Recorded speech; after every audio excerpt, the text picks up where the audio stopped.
Hello, I'm Dr. John Middleton. This is Family Life in the North Country. I'm going to start with one that's kind of a troublesome question. This comes up not infrequently these days. Excuse me. It says, Dr. Middleton, my wife and I broke up about 5 years ago. We each have had our separate friends living with us in our separate houses, and we've each become parents of an additional child with our friends. Now she's broken up with her friend and wants me to take her new child in with our children, our own children, the way we had it on a rotating custody. I don't feel it's right. And my girlfriend simply says, no way. I love my children, and they are fine with my girlfriend, because that's how it was from the start. Do you have any suggestions? Yeah, I had a suggestion. Clear your head. How many lives do you really want to mess up? You only have a right to mess up your own life, but what in the world is going on with these children? Your children, her children, children you have together. I run into these situations where, how are these children supposed to act? How are they supposed to relate? Who are they to each other? I wonder if you can remember what you and your wife broke up about. Did you really try to fix the problem, or did you just walk away from it? It's pretty common these days. I listen and I look at situations like this, and it just sometimes gives me the shudders. I get to where I think, well, I've seen and heard everything. I think I have. And then every now and then something like this comes up, and I think, why? What's going on? Why not a divorce? Even that would have been a partial solution. But you didn't. It seems that you're really just making mockery of law and mockery of moral standards and values. Get your head on straight. That's my suggestion. But really, what's going on now with these children? And where can they be better? You may not like that answer, but that's the answer. Here's another one. It says, I'm a grandmother, and my kids say I'm a pretty good one, and generally impractical, but I have a problem. One of my children now has step family, and those children don't really want another set of grandparents, and don't really seem to want me to be involved in their lives. How can I be fair? Well, maybe being fair is accepting what those step-grandchildren want.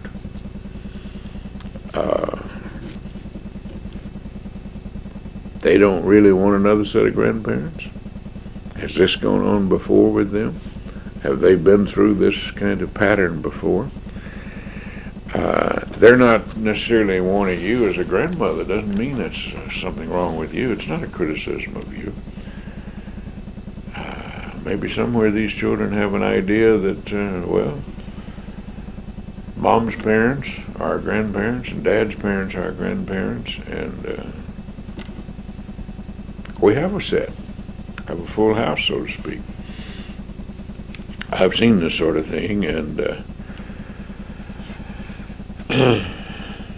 why not just let it be? Treat them this way you'd treat anybody else. Be nice, be pleasant, be polite. Expect the same of them as you would anybody. But as far as just walking in and suddenly thinking of yourself as a grandparent, maybe that's not appropriate. So maybe the children have the better idea there. Just walk in and say, okay, you're here. This is where you live. shouldn't be that way, but that's too often what goes on. And then what obligations? You perhaps recall that there was a court case recently about this, had a lot of publicity about the grandparents' rights. Do grandparents really have rights? And basically it said not really. Court findings, not really. If the parents say A, B, C, and who's going to be related and who's a relative and who's this, it's interesting, not unlike rather what some of the other roles of our parenting. We don't have many rights, but we have a lot of obligations, don't we? We have duties and functions. We have things we're supposed to do, things we're responsible for under law, but doesn't necessarily mean we have rights to go with them under the current laws, and that's a problem with the law. Here's another one. It says some families seem to be fragile and others seem to be able to take the bumps and the humps and move right along. Why is that? Well, there are several possible answers. One, is the family organized in such a way that it responds to stresses and strains? Sometimes family organization makes a big difference. How families are organized. I'm recalling an old book by, I think his name was Professor Harry Moore. The title of the book was Tornadoes Over Texas, and what he did, he wasn't a meteorologist, he was a sociologist. And he was very interested in seeing what happened to families when the family was literally shaken up, torn up by tornadoes. And this man would travel very quickly, as quickly as he could, into the middle of tornadoes aftermath to see how families reacted. Can't you just imagine that? Somebody's house is blown away, the community sort of flattened, and there's somebody over there taking notes, not trying to help families stay together, not trying to do anything but taking notes about how this family is reacting. Well, I knew the man, and he was very serious, and what he found, though, was that families can be organized. The autocratic family, the one that has authority, clear authority patterns, does much better under stresses and strains. Some families are put together in such a way that anything breaks them up. A little bump in the road and they just come unwound, as the saying goes. We're talking about resiliency. There's another possible answer, and that's that people have different levels of resiliency. In other words, the ability to snap back. I'm sure everyone has met somebody who seems to just keep right on going.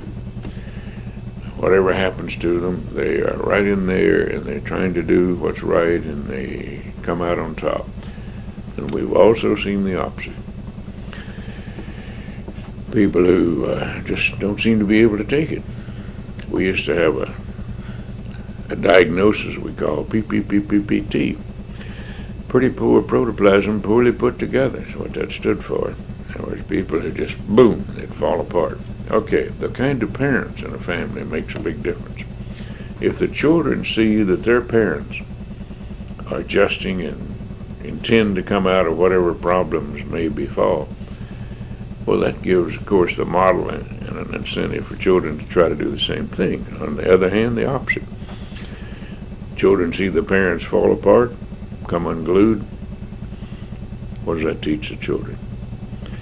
So yes, the question about why is it the family resiliency, but the family resiliency based primarily on two things: how the family is organized, family expectations, and what kind of people are the parents. It's a big factor, and I think it's a very wholesome thing to see how families can do that. Just marvel at them. And every family I meet, for example, I ask them, how did you get through other problems? What strengths did you find that you had? Try to develop the strengths in families. Because maybe the family has already gone through a greater crisis some other time in the history, than what they're facing at the present time. And all they have to do is remember how they did that. Excuse me. This question. Here's another one. It says, how do you work with people of different religions who are unhappy with their own religion without your being emotionally involved with your own? Well,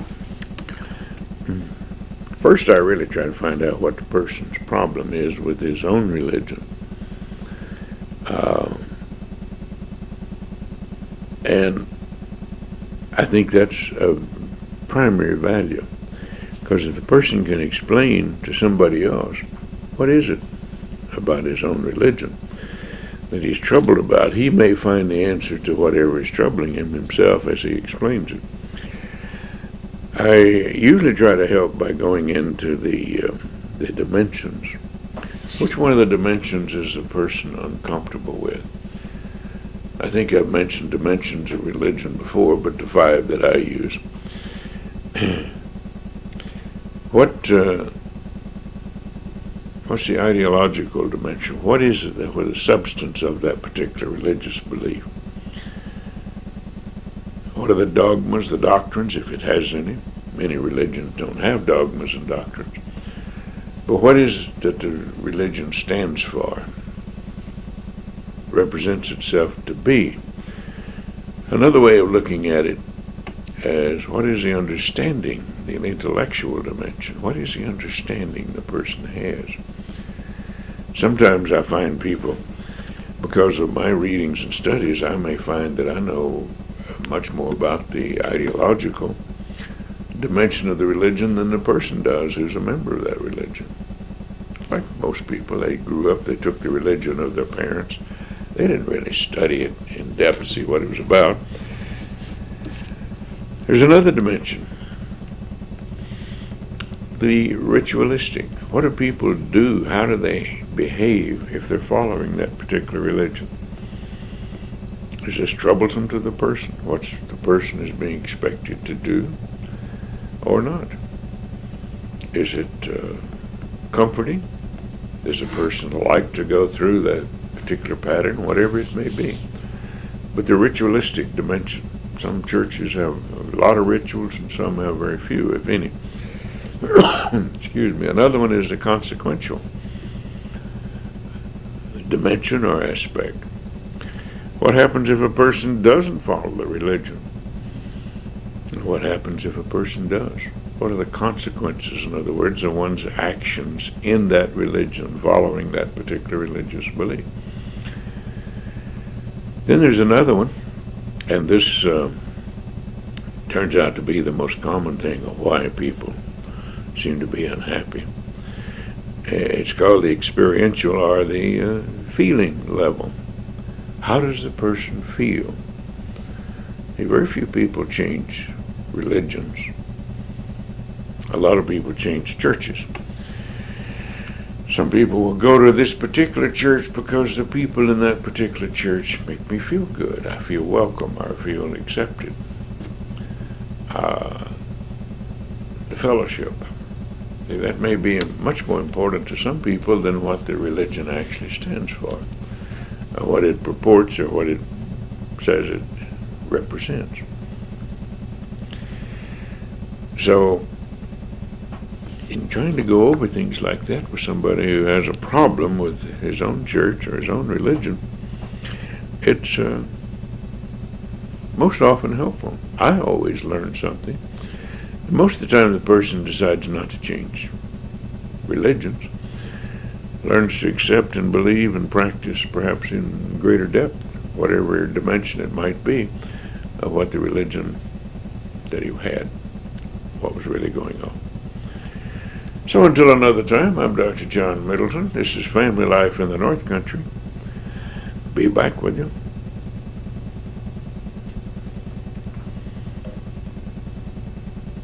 Hello, I'm Dr. John Middleton. This is Family Life in the North Country. And to start with, we have a question about what marital problems are caused by one partner having low self-esteem. Question because a man said, my wife keeps saying that she suffers from low self-esteem, that she's always had it. And I think she's beautiful, but what's the problem? Well, why did you find yourself attracted to her, besides her beauty? That's sort of a puzzle. In other words, how long have you been married? Why do you suddenly think you had to have a problem? Her low self-esteem may have made her a little more dependent on you, or a little more passive, a little more reticent, and that may have been attractive to you. People with low self-esteem aren't really predictable. In other words, I couldn't say to somebody, well, you have low self-esteem, therefore you're going to act like this. Because some people with low self-esteem, they try very hard to overcome it, to compensate for it. They may be aggressive. They may be loud and boisterous, dictatorial, demanding. A low self-esteem by itself doesn't answer a question. What kind of problem you're going to have, or should have, or how the person's going to behave. And it's a popular thing. It's almost as popular as people go around saying you're in denial. It seems to be a popular wording these days, as if it's just been invented. But there are people who basically have low self-esteem and have made a tremendous success because of that. I've forgotten who Freud was quoting, but Freud liked the expression in one of his books, "Sweet are the uses of adversity, and many are the successes of failure." And he was relating to that because I have a need in my personality to try to compensate, to make up for something that's weak, or what I perceive to be as weak, then I will try harder and become more successful. So, what's going on in the marriage? You tell me what kind of problems you have. Her self-esteem may be higher than yours. Who knows? It's all relative. You know, a picture of ourselves. Each of us seem to have a little picture of ourselves inside, and we want that to look nice to us. Sometimes the way we're reared, we get sort of a distorted view. We get the impression that we're not any good, that we don't have value, we don't have worth, because maybe the way our parents related to us, maybe they were put down. You know, I see some families where that seems to be the way they get along. They get along by putting each other down, being negative, being critical. Other families, that's not how they operate. And they seem to be supportive. A child does something and the parents say, wow, you know, compliments, that's great. Another family, child does the same thing. Why didn't you do better? Why didn't you do this? Why didn't you do that before?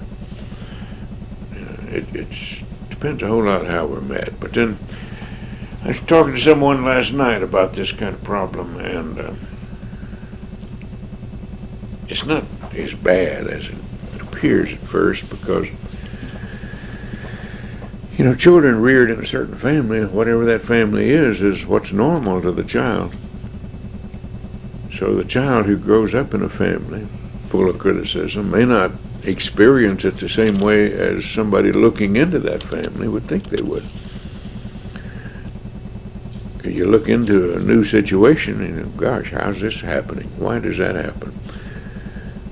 But the child who's grown up in rattlesnake country, for example, that's just part of life. You look under a bush, you don't stick your hand under a bush. Rattlesnake being the parent. Parent's going to snap and bite at you, okay.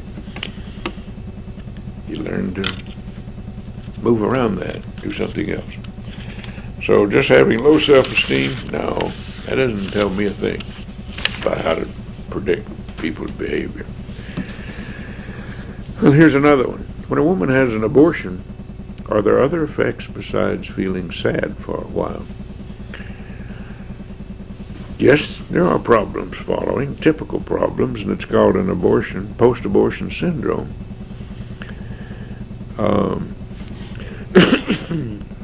Excuse me, James Root A psychologist who has made quite a study of this for many years now has come up with that pattern, and it's pretty well accepted. It's not a diagnosis itself. You will find that in the American Psychiatric Journal of Diagnosis. But it's a very common problem. What happens? Sadness, a feeling of incomplete, oftentimes guilt, sleep disturbance in appetite. Over the long run, people tend to have more problems with how to relate to the opposite sex.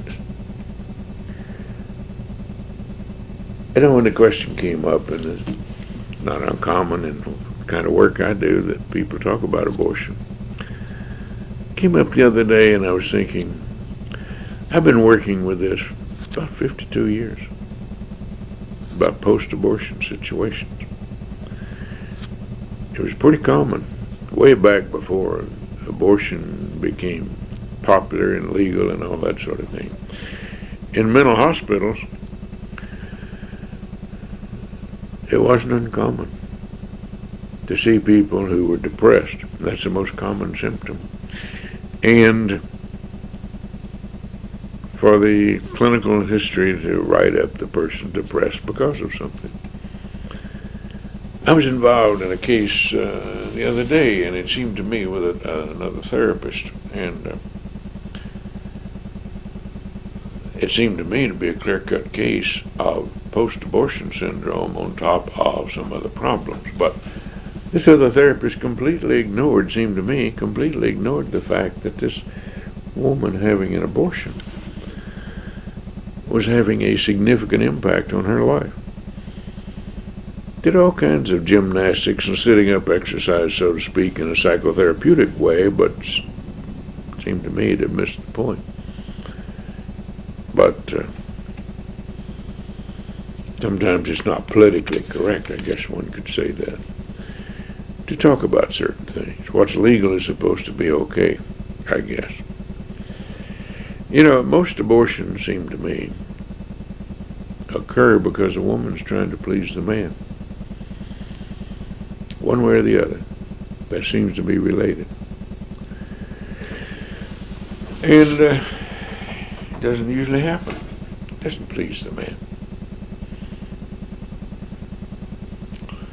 I remember quite a few years ago, one of my students did a study. Be interesting if that student's listening. Did a study of the correction officers at Dannemora in families where abortion had occurred. And she was trying to find out what happened to those families.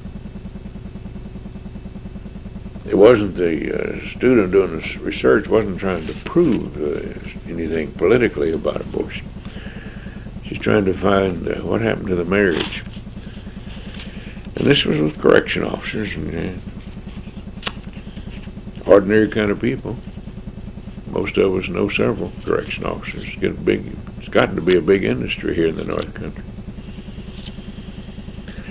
She found that most of the time the marriage did not do well. That it started having greater problems. Maybe it was already having problems that the people wouldn't have considered. But over and over again, I've seen people over the years who have gotten an abortion to please the boyfriend. Doesn't usually work. What happens to that boyfriend? Most times they walk away. They leave, turn their back on a situation. Too often the men don't respect the woman. Even though the boyfriend or the man knows that she's getting the abortion primarily to please him, he doesn't respect her for doing it. It's a complicated situation there. We're talking about a human life. We're talking about what people do. And that answers the question. I think, yes, there is a post-abortion syndrome, and it's not something simple. Well, here's a little change of note here, going in a different direction. How long has it been since you've seen a true, pure bride who hasn't already slept around, cohabitated with their so-called fiancé or others? Not long. It always surprises me how many people there are compared to how many most people think there are. In other words, are there virgins out there? Of course. And how do I know? I find it very interesting in doing marriage counseling how many people are sitting here together, husband and wife, know and talk about it, about being virgins at the time they married. It's still out there. Hasn't gone away. It's not something extinct. True. So many people today are cohabitating instead of getting married. They're living together as if they think that's the way to do. And just as many, almost as many, men have had a chaste celibate life before marriage as women. The percentage keeps going down. And I think one reason is because it's being promoted, basically, all kinds of sexual activity. What kind of information is it? What kind of communication is it if a school nurse or somebody hands a youngster a condom? What's that supposed to mean? Obviously, everybody knows the answer to the question.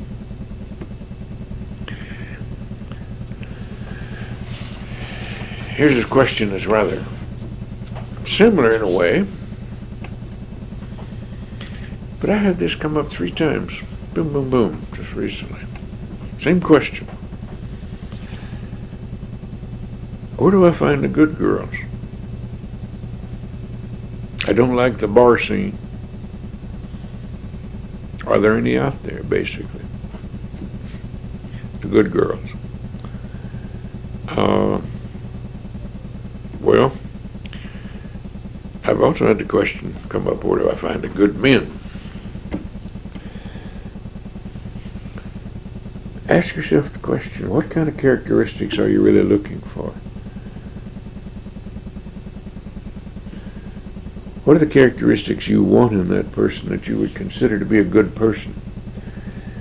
And once you get a handle on that, then ask yourself, do you have those characteristics? Are those the characteristics that would attract you to somebody? See, so often people talk about what they would like to do, but then they behave a different way. It's called a value stretch, sociologically. And people answer question and say, well, I believe in this, but my behavior is over here. Take what I believe in and not how I believe, but the old idea, do as I say and not as I do. There are a lot of people who do that. So where are you going to find the people who have the characteristics that you decided are good ones? Find out where they would go. Where would they likely be? And then go there. That's the place to find them. Reminds me of that expression, I forgot now what big gangster it was who was asked the question, why do you rob banks? And he said, that's where the money is. Well, where are the good people? Well, go there and keep your eye open. There are plenty of good people out there. So keep your eyes open. Be willing to meet somebody. And look at your own values. You start acting the part of what you want to see in others. And that will make you attractive to people who are looking for the same thing. I was talking to somebody last night about this very problem. Person saying, how do you know? How can you judge? Well, there aren't any foolproof ways of judging people. At least I haven't found any yet.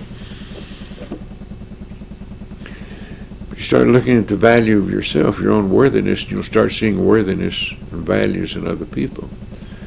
So don't be afraid to look. Reminds me one time in a class, few years back. Had a large class, family life. Excuse me. And I had a Jewish boy come up to me. I had a boy, he was a man, after class one day and say he was kind of lonesome up here. He was from Long Island. He didn't have any friends, and he was very lonesome. Did I know of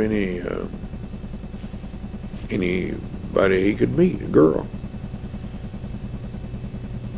Well, within a couple of days in that same class, after lecture one day, a girl came up, said the same thing.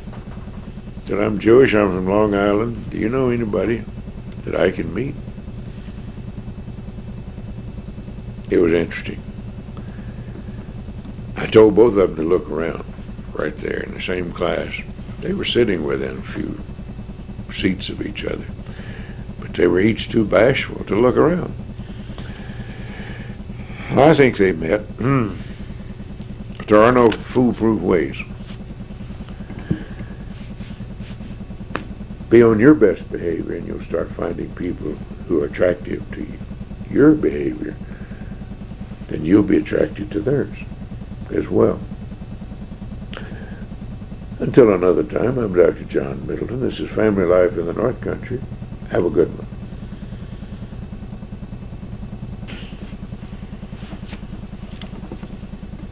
Hello, I'm Dr. John Middleton. This is Family Life in the North Country. I have an interesting question. It's a little different than most. It says, I'm middle-aged, who admits being middle-aged, and my brother and sister don't agree on what kind of mother we had. What kind of mother? It said, my older brother thinks you hung the moon, and my sister, the youngest, thinks our mother was perfect, and I don't agree. Is it possible that we were all correct? Yes. Of course it's possible. Think of the situation. See, no two children have the same parents. You live in the same house. You have the same name, but no two children have the same parents. Your brother was the first one. He was an only child. So he had a special relationship with your mother. Think about it. Then you came along. Whatever you weren't first. And you were never an only child. Then your sister came along. Well, your mother already had 2 sons. And here's a little girl. And she's the youngest. So you have 3 distinct roles. So even if your mother had tried to be exactly the same with each of you, she'd see each of you in a different way, and you would, of course, see her in a different way. So it doesn't mean that she was not perfect. Doesn't mean she was. You know, what we perceive our parents to have been is the reality. If I think my mother was perfect, then my mother was perfect. If I thought she was something else, then that's what she was, as I perceived her. To me. It doesn't mean that's what she was to other people.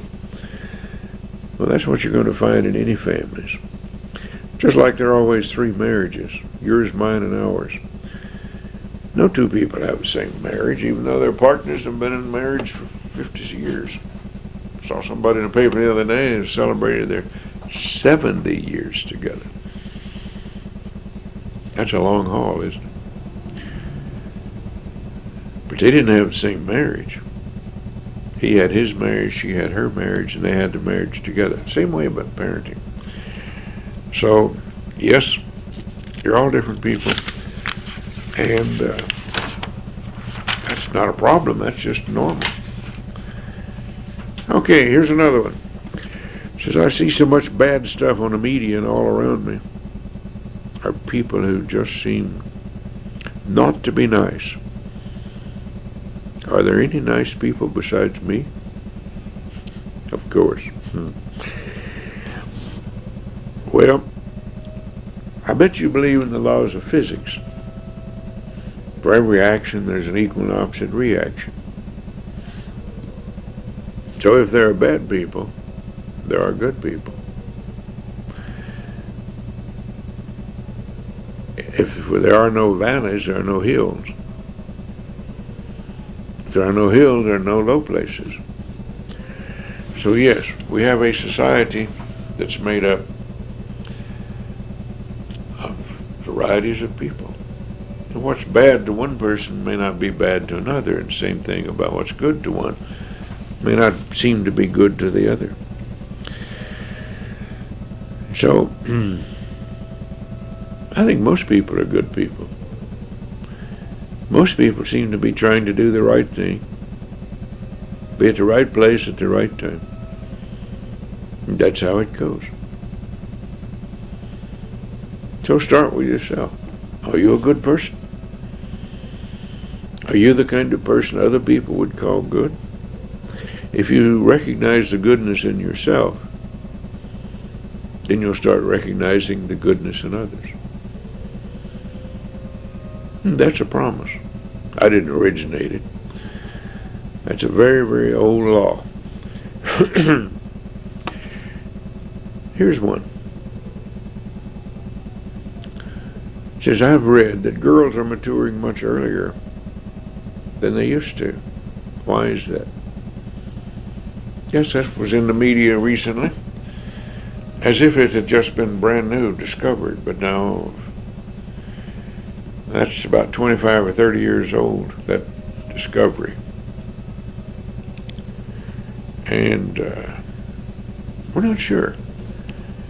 It's a fascinating question. Because here's what's going on. Girls have been known to be maturing 6 months per decade earlier than their grandparents, earlier than their mothers. That's girls maturing. And that maturing was based on menarche, that is, the onset of their periods. The study the other day was based on other signs and symptoms. Should say signs are not symptoms of any illness. But it also made mention, the recent study, the most recent, said the menarche wasn't changing. When menarche leveled off, it didn't get to be younger. But there's plenty of evidence that the girls have gotten more mature younger. Anybody who's lived a generation knows that, sees it. We see 12-year-old kids in an 18-year-old body. And that causes problems. You think about it. If you were a 12-year-old boy and your classmate, 12-year-old girl, and she looks 16, how do you relate to her? Turn it around. If you're the 12-year-old girl and you have a 16-year-old body, that is, you're fully matured, secondary sexual characteristics, how do you relate to that kid next to you? He looks so young. He's just 12. Then, being that girl who has a mature-looking body becomes attractive to older guys. Naturally. That's the way it's set up. It's not because of a problem, that's the way the mechanism is set up and people are supposed to behave. But it causes some imbalances, doesn't it? See, we knew for an untold number of centuries that girls matured about 2 years older than boys. That was just sort of the standard. Trying to figure out why that happened, you know, the good Lord always has reasons. We figured because the man was supposed to be the head of the family, and you may not like that wording, but maybe that's the way it was when it started. He was supposed to be more responsible. He was supposed to be able to provide and protect for his wife. So he needed to be older. So the older man was attracted to younger women. And younger women then could very appropriately and rightfully follow along and be his partner. Made for a happy state of affairs. You're saying, well, the women wouldn't say that. The women would say that was terrible. Well, tell you what, take that up with the good Lord. That's the way it was. But all this thing about maturing earlier, boys have not matured earlier. That's what's been different. It's been studied on the basis of climate. We say, are the people maturing earlier because of climate? Altitude. People who live in high altitudes or low altitudes. On the equator, do they mature earlier? Temperatures, vitamins, nutrition, artificial lighting. A lot of different things have been studied to try to explain why this is happening. And most of them come up sort of empty-handed, because if it's nutrition or any of these other conditions I mentioned or aspects, why wouldn't it also influence boys to mature earlier? We don't know the answer to that question. There's not a good answer. Well, here's another one. It says, I heard a talk recently, an expression SSA, and I gathered they were talking about homosexuality. Is that what it meant? Yes. SSA is same-sexual attraction. It's a better word, a better phrase rather than homosexuality. But I think there's one that's even better than that one. I think what most people are talking about, if they have a homosexual, erotic homosexual relationship, I think same-gender sexual attraction would be more expressive, perhaps more correct. But that's getting to be a little bit long, isn't it? SGSA. So SSA is a better phrase than homosexuality. Says, my daughter-in-law keeps her grandson tied to her apron strings. What's going to happen to that boy? Well, maybe that sort of behavior will make him dependent. Maybe it'll make him passive. Maybe it'll make him fearful, contribute to his feeling that way. Maybe he'll want to hide from ordinary pursuits.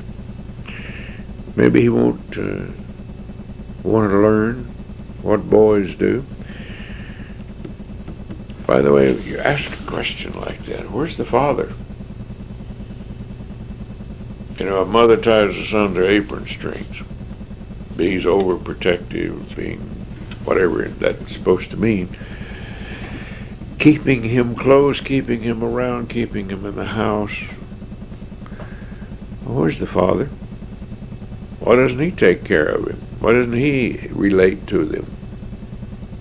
There's a very real possibility that when the father and the son have a good relationship, everything goes great. Doesn't mean mother can't love the son. And being tied to the apron string is also sort of a relative statement. How much? Under what circumstance? More so than somebody else? What's going on with the father? Where is he? Why isn't he in the picture? Very few fathers really try to control their sons in that way. They try to do it another way. Here's one. It says, my son looked me in the eye last night and said, I hate you. We'd been having a difference of opinion about his going over to a friend's house. I was so stunned, I just walked away. What should I have done? Well, it happens. And it's a constant challenge to any parent when that happens. I'd recommend you look the son straight in the eye. Say, I'm sorry you feel that way. I love you. If you're too upset to talk about it, say so. I'm too upset at the time. I'll get back to you. I need to take a break. There's not a thing wrong with parents having time out, same way children do. You know, you perhaps use timeouts for your children. Not anything wrong with that. For yourself. Saying, I'm upset. I'll be back. We'll talk about this later. Now, it's hard to do that. It's hard to take a child saying, I hate you. First, are you and the other parent used to that kind of language in your home? Do you use that home? I hear it in some houses, some families, where the word hate is tossed around quite a bit. I hate you, I hate you. People say things like that. They don't mean it in quite the sincerity that a home that never uses it would mean if that were to come up suddenly. Is this the kind of behavior that the child is modeling? Is it the child picking it up from somebody in the home, in the family? If so, it may not have the same significance. If not, then it is important. Keep in mind, though, that you can't dictate, you can't control the feelings. You can't control the feelings of the spouse, the other parent, or your children. Most of us have enough on our hands trying to control our own feelings. We can't dictate what the other feelings will be in somebody else. We may try, we may demand, but we can't really control them. So that's important. Are you willing to accept the fact that the child has a different opinion and different feelings? Now, some children will say something like that, and they will do it in such a way, and it'll be a pattern to them. They intend to be upsetting. They intend to be provocative. They intend to cause damage. Well, if that's what's going on, then that has another whole set of ramifications. A person shouldn't let that happen. Shouldn't let one person in the family try to destroy the family. There's a little expression that I learned one time when I moved into a new office down in Florida State, in Tallahassee. I found a statement there in the office. It says, we need love most when we're most unlovable. I thought it was a beautiful statement. I contacted the person who'd had the office before me, moved and gone away, was no longer a faculty member there at Florida State. And I said, did you originate that expression? He said, no, it was there in the office when I moved in.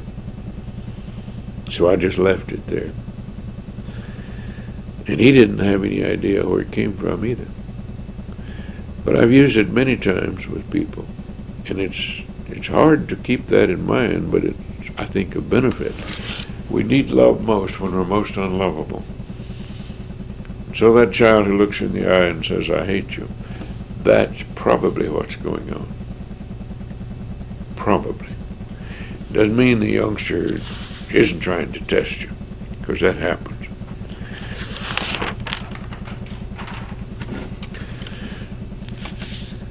I'm Dr. John Middleton. This is Family Life in the North Country.